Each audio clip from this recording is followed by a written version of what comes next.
The inspiration I used for the framing is Mr. Robot, as I think its cinematography conveys a real sense of isolation. As you can see here, Rami Malek's character is positioned extremely low and to the left of frame, which is very unique and different.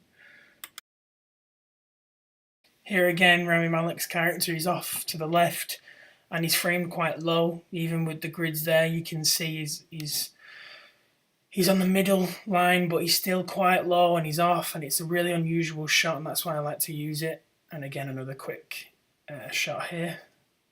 As you can see here, we have a few test images. This one I was trying to convey the lower quadrant framing again with a lot of negative space, and here I was trying to convey the lack of looking room, which I think is a very important aspect of the cinematography of Mr. Robot, is a lack of looking room and how that affects your mind as we're used to seeing shots with looking room, and how it changes the expectations you have for the follow-up shot also.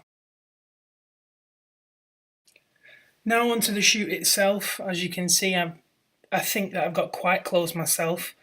I think maybe I could have worked a little bit more on incorporating this whole aspect into the shoot, as it never ended up really getting used in the edit, which was unfortunate.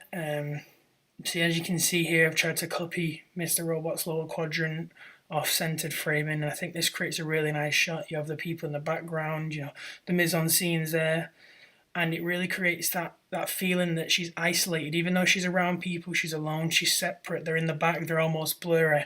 And I think that's a really useful technique to try and pick up, is the ability to use framing as a way of communicating how you want your image to be seen.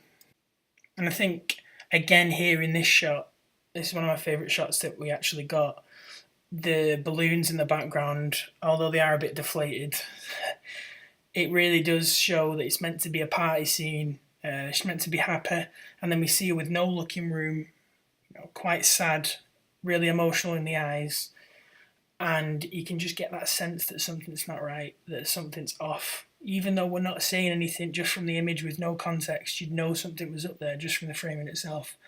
I think that's a really interesting idea that I'm trying to take on more and more, that visual representation is as much a storytelling mechanic as dialogue itself, and it can even be more detailed than what a lot of people think, because I could show you a few images from the great cinematographers and you'd be able to get the atmosphere, the ambience, the mood that they want straight away. And I think that's where the gifted cinematographers really do come out and show why they're getting paid so much money and getting all this recognition from the ASC, the BSC, and overall just getting a lot of recognition for the work, which I think they should do.